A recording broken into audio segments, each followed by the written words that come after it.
Donald Trump called him tough. Rush Limbaugh read one of his articles live on his radio show.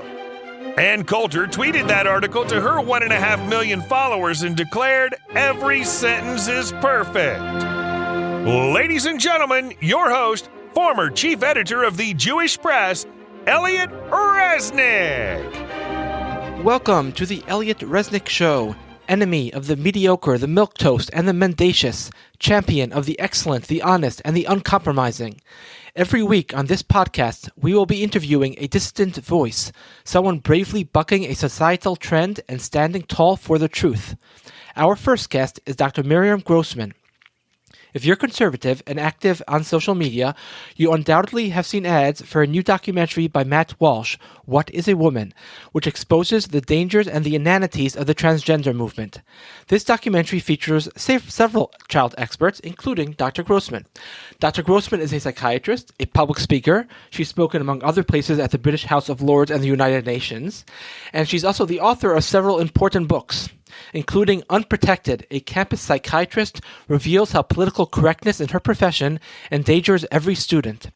She has also appeared over 200 times on radio, TV, and digital media. On top of all of that, she is also a frum Jew.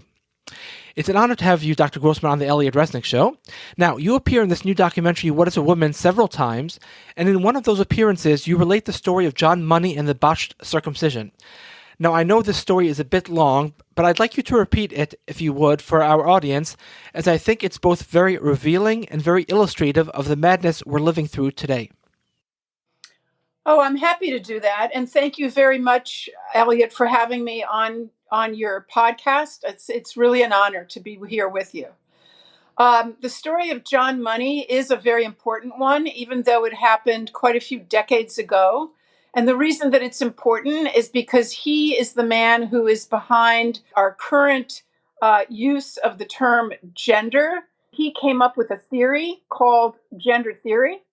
And his theory basically said that when it comes to either nature or nurture, it's really nurture that has the largest role in determining whether a person identifies as male or female.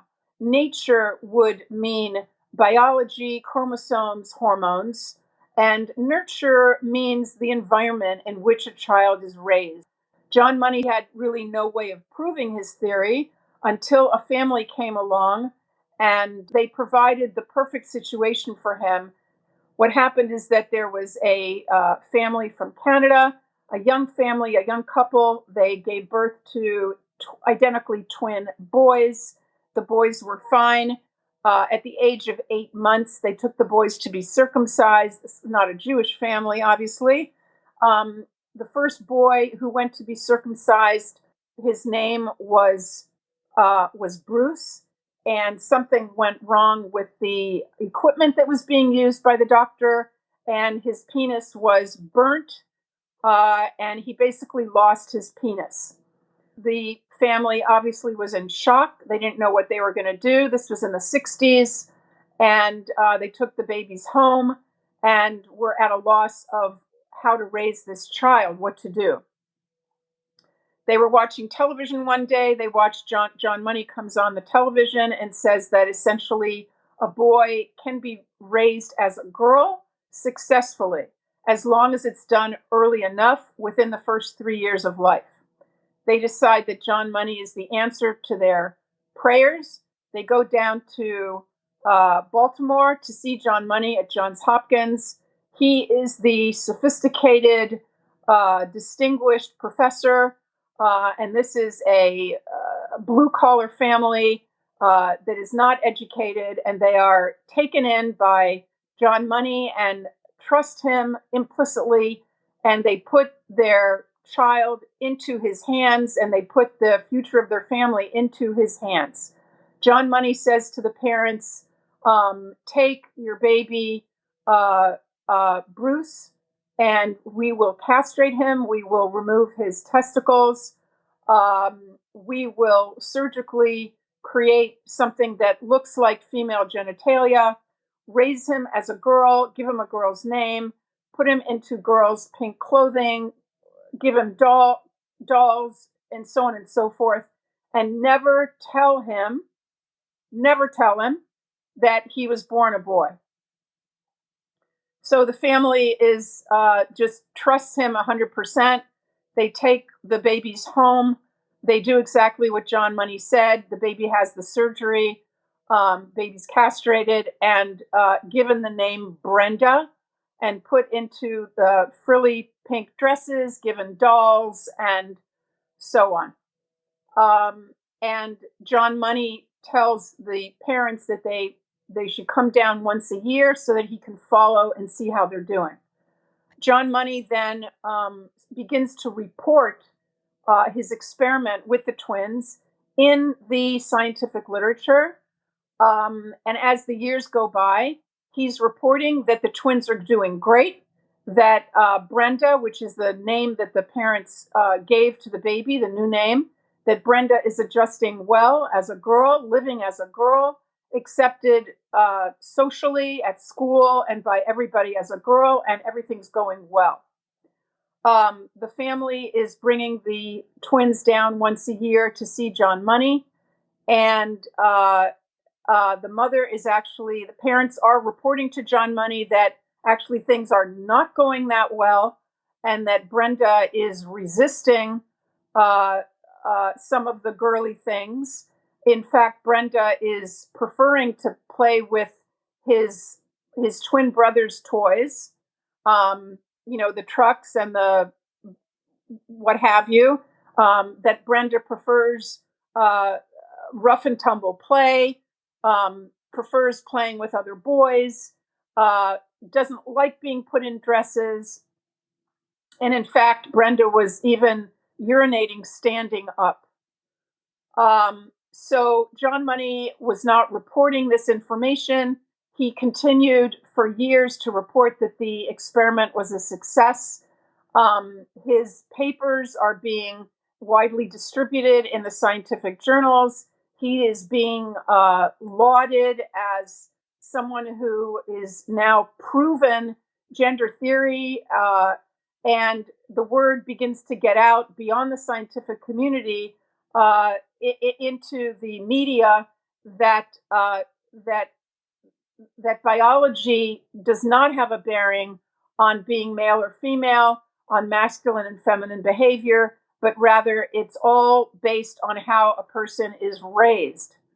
So fast forward, and let me just throw in here, Elliot, that anyone who is interested in this needs to read a book that reports this this whole fiasco. Unbelievable book. The name of it is As Nature Made Him, The Boy That Was Raised as a Girl by John Colapinto. Came out in 1999. But the bottom line is that John Money was a depraved individual. He himself, when he saw the twins on those yearly visits, was sexually exploiting them. He was abusing them.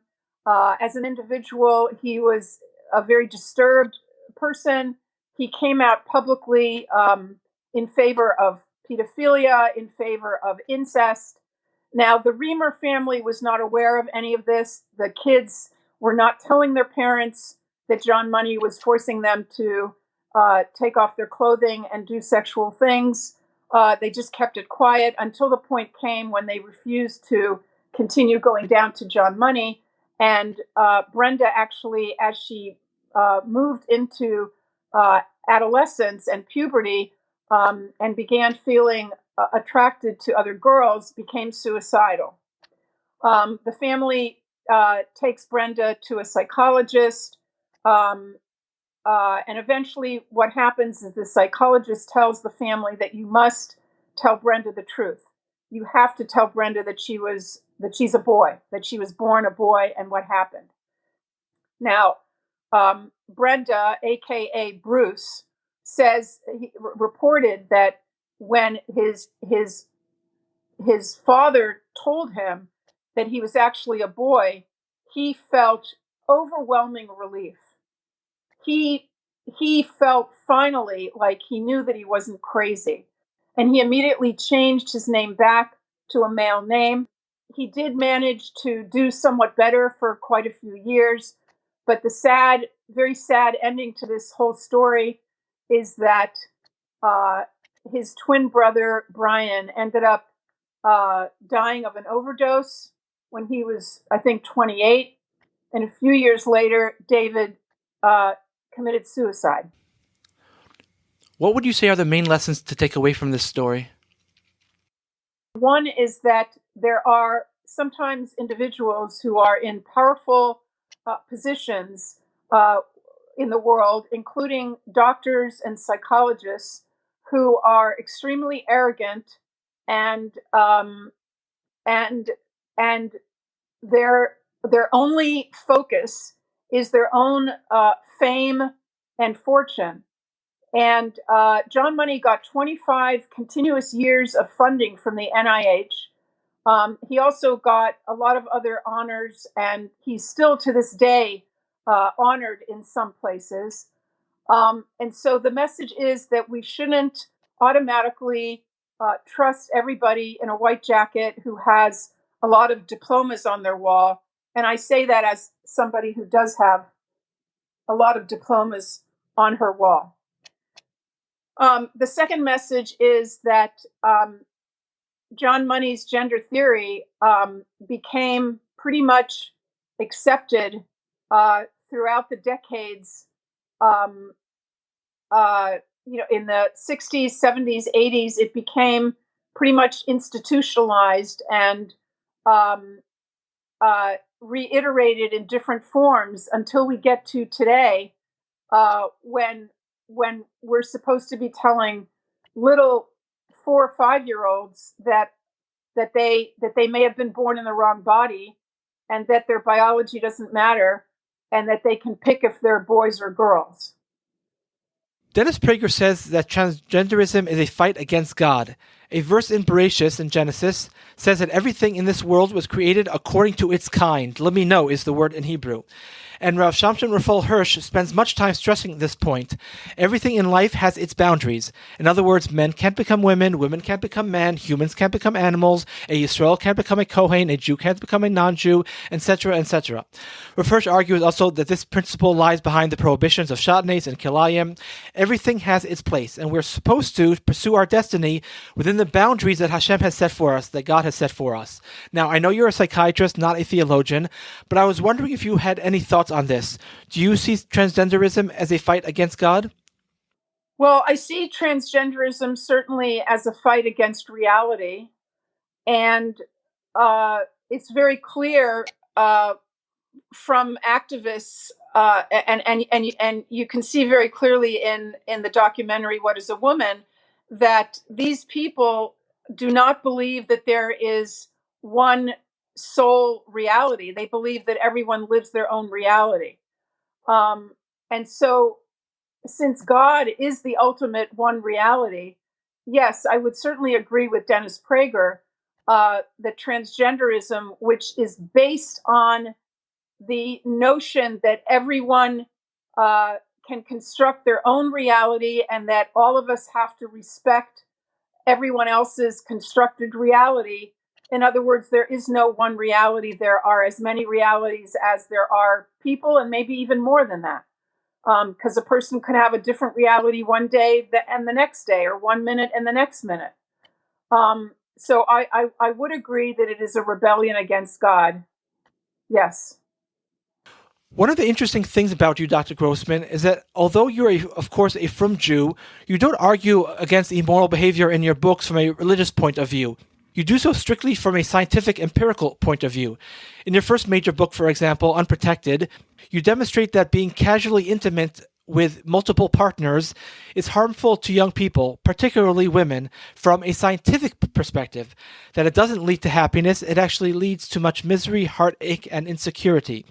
Now, you argue similarly regarding transgenderism, that quite apart from the moral perversity involved, that even though liberal activists claim that it's actually wonderful for young people, that it's vital for their mental well-being, you argue the opposite, that it's actually bad for you.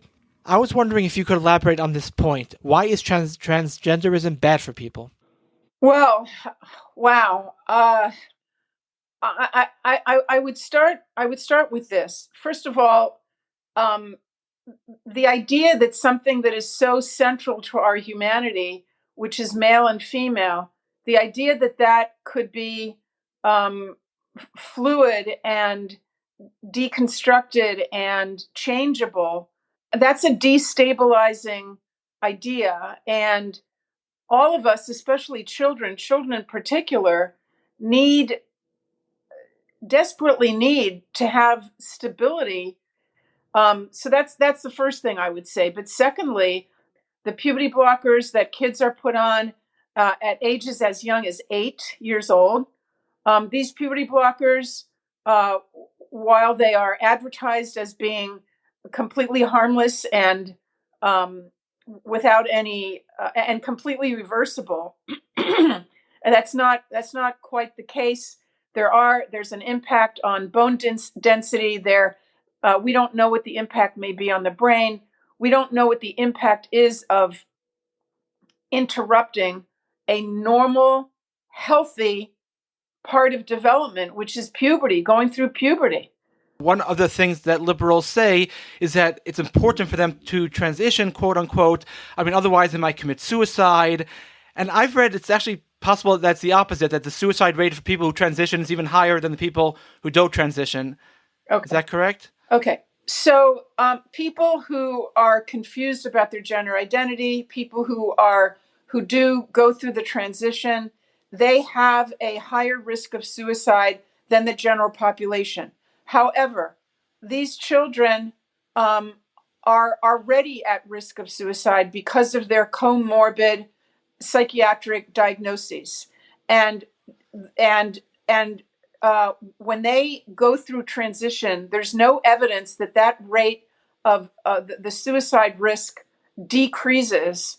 And like you said, it may even be elevated. So we don't have any high quality, long term evidence that these very invasive, life changing, sterilizing medical interventions help with the mental health of these people. You mentioned sterilization. Is that also, I mean, some people just think it's like a game. You could put something on, take something off, and then put it back on or off afterwards. And are these things reversible, or are there long-standing effects that are not reversible? Well, Elliot, as you know, as we all know, human beings are not Legos or Mr. Potato Head that we can just like remove the pieces and then put on other pieces and everything's just fine. It goes without saying. So the puberty blockers, if they are started early enough, if they are started before the reproductive system develops and begins to produce eggs and sperm, then yes, that person is going to be sterilized from an early age. In order to be fertile, your body has to have gone through at least enough puberty to have created mature eggs and to have created sperm. So if you're given puberty blockers from the age of 8, 9, or 10, it's likely, or even later than that, it depends on every person's development is different. It's likely that you're going to be seriously interfering with any chance of being fertile. Now, later down the line, if a woman takes testosterone and a man takes estrogen, that has very serious effects on their fertility. And obviously, if you have genital surgery, well, you're not reproducing after genital surgery. Many Orthodox Jews say this whole matter doesn't concern us. What's your reply? Oh, I wish that was true. That is not true. It concerns us very, very much. This is a psychic epidemic. This is something that is already in the Orthodox community. It is in the Hasidic community. And I'm speaking to you as somebody that have had families contact me. I know of families both in the U.S. and in Israel, people that are Shomrei Mitzvot, and their sons and daughters are getting pulled into what is essentially a cult, very dangerous cult. And I want your listeners to listen well.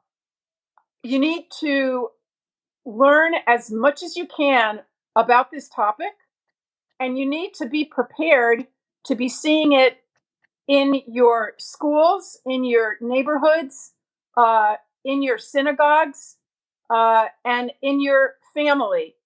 God forbid, but that's what happens with epidemics. Now, at the current time, it's really, we're seeing it mostly in the secular world, of course, and it is at epidemic levels in the secular world. A study came out from Pittsburgh of a few high schools in Pittsburgh, public high schools in Pittsburgh, in which 9 or 10% of the high school kids identified as being neither male or female. 10%. That's a very startling number, and it may even be higher than that. These days, kids are being led to believe that if you're not part of a marginalized group, either ethnically or sexually or what have you, that you are an oppressor, and the whole political narrative. And we are not immune from that. Orthodox Jews are not immune from any of the narratives that are out there. We're more protected. We are certainly more protected, but we still have to be prepared for this to possibly happen within our communities. And we can't put our heads in the sand. So what should we do? What we should do is that the rabbis and educators have to begin finding out what this is all about. I can tell you that I tried with an associate of mine from Israel, an Orthodox woman in Israel who's following this very closely. She has a website called gendermapper.com, which shows all the gender clinics in the world. And by the way, kids are being transitioned, meaning they're being given hormones and surgery in Israel. It's happening in Ichilov Hospital in Tel Aviv.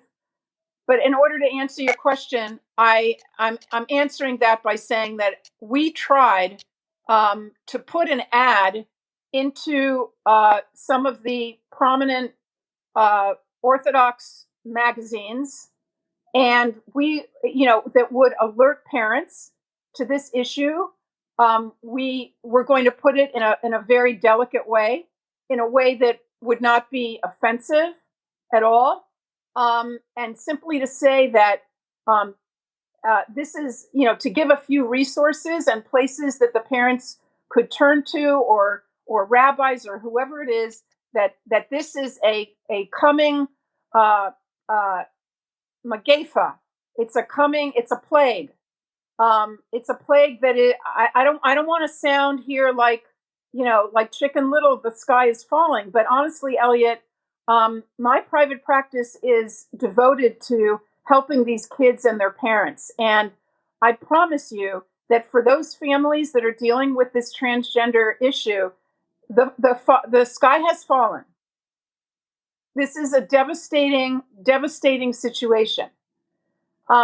So anyway, we tried to put in that ad, and it was rejected by whoever the rabbis are that kind of give the permission about what can be accepted and what cannot be accepted into those magazines. So it's very difficult. I know that this is something that we would like to think it's out there. It's not going to affect us. It's already affecting us. I find often that rabbis or community leaders they just read the New York Times or some other major newspaper or listen to a major news show, and they figure, okay, this is what the scientific experts are saying, and let me see if we could accommodate them. And they seem to completely be not at all aware that this is not a scientific endeavor. This is an ideological endeavor, quite apart and almost in opposition to any scientific evidence. Okay, if our Orthodox rabbis are turning to the New York Times for their information, we're really in trouble. Good point. It's funny. It's a sign of how far we've gone from where we should be that in Abigail Schreier's book, Irreversible Damage, The Transgender Craze Seducing Our Daughters, which is the main book right now against the transgender movement, she's not even on our side from a moral perspective. She's not against adults, quote-unquote, transitioning. What she's arguing, among other things, is that teenagers are uncomfortable when they're going through puberty, particularly girls are, and instead of adults assuring them that this is a normal feeling to have, and you'll get through it, and it'll be okay, there's this ideological craze encouraging these girls to cut up their bodies, take these puberty blockers, have surgery, and many of these changes are irreversible. Well, there is a lot of good stuff in Abigail's book, and I do recommend people read it. It's important. There are some things that I very much disagree with her on. She, in one of the chapters, interviews, as you say, an adult, a woman who's living as a man. I do object to that, but I object to the inclusion of that because you're right. You're going to, if you highlight those individuals, then kids are simply going to say, okay, I won't transition to the opposite sex now when I'm 15, but I'll wait until I'm 18 or 20 and I can do it then because look, this other person did it. And that is problematic. But there is a lot of excellent information that's out there. I encourage people to visit my website, which is miriamgrossmanmd.com. I have been speaking out on this issue for over 10 years. And when I came across the fact that in sex education, kids are told that there's such a thing as gender, which is separate from biology, I knew immediately that this was going to be very dangerous because we want our kids to have a strong identity. Okay, people who are emotionally healthy have a strong identity, number one. And number two, they live in reality. Now, transgenderism undermines both of those things. They undermine a strong identity as male or female, and they undermine reality because they're basically believing and telling kids that whatever reality they think that they're in at the moment, that's the reality that is true, and that's the reality that everyone else needs to respect. And I have many patients who feel that I am not giving them basic respect by agreeing with their version of reality. I want to run one last argument by you. In the film What is a Woman, and you can see this on the trailer, Jordan Peterson says there are feminine boys, there are masculine girls. What are you going to do? Carve them up? Now, the problem is that liberals will say, yes, indeed, carve them up. So it seems to me, even if you leave morality and the Torah aside for a second, with that kind of reasoning that liberals have, there isn't anything in the world you can't justify. I'll give you a few examples. Supposing somebody wants to walk on his hands instead of on his feet. Do you have an objective argument why he should walk on his feet instead of his hands?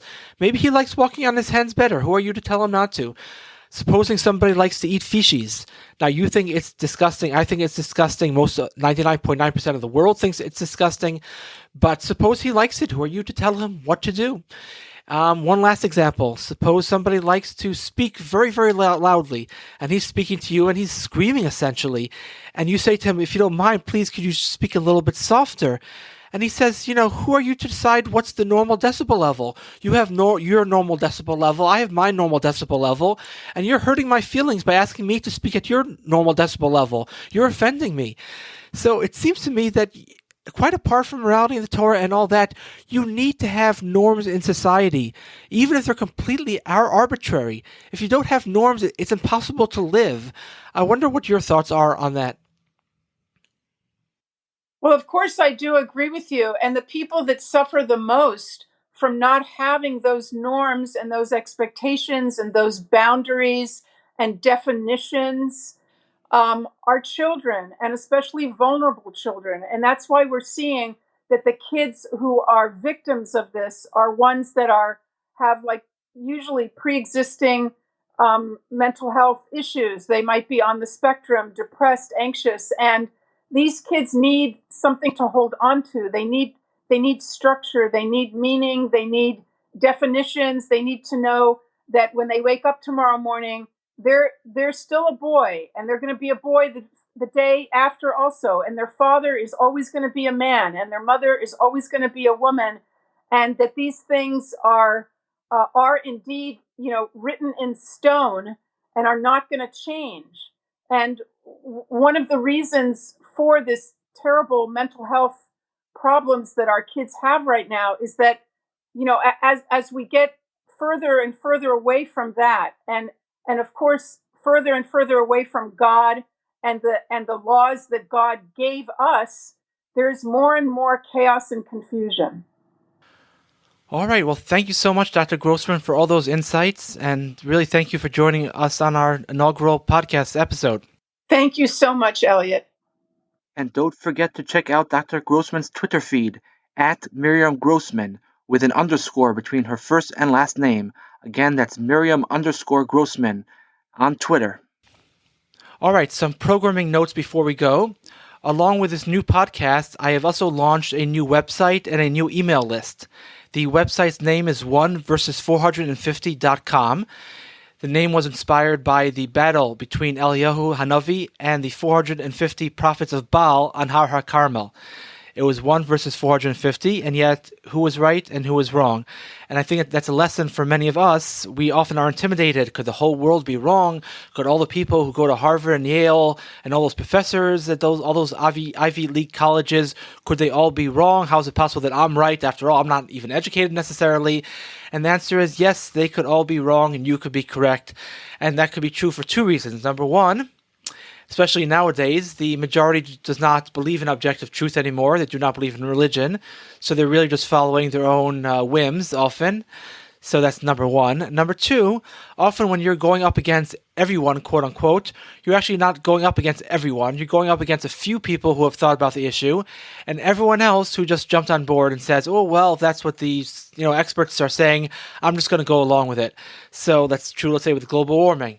Do you really think that all these scientists have investigated global warming and they all have decided, yes, after doing my research, I've decided that global warming is true? No, that is not the case. A few people look into it and everyone else just jumps on board. It's a herd mentality. Same thing with COVID, the lockdowns, the vaccines, hydroxychloroquine, all those type of things. Whether they're true or not true, I'm leaving that aside for the moment. The fact is, the reason why most smart people believe in it is because they're all on board with each other. Their neighbors believe in it, their colleagues believe in it, so therefore they think, well, if I want to belong to the in crowd, if I want to sound smart, I better go along.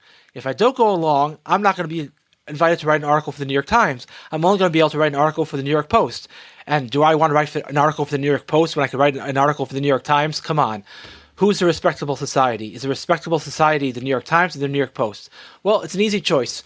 If you have a little bit of an ego, then it's a very easy choice to make. You're definitely going to side with the New York Times crowd. Anyways, so when most people agree on something, don't be intimidated.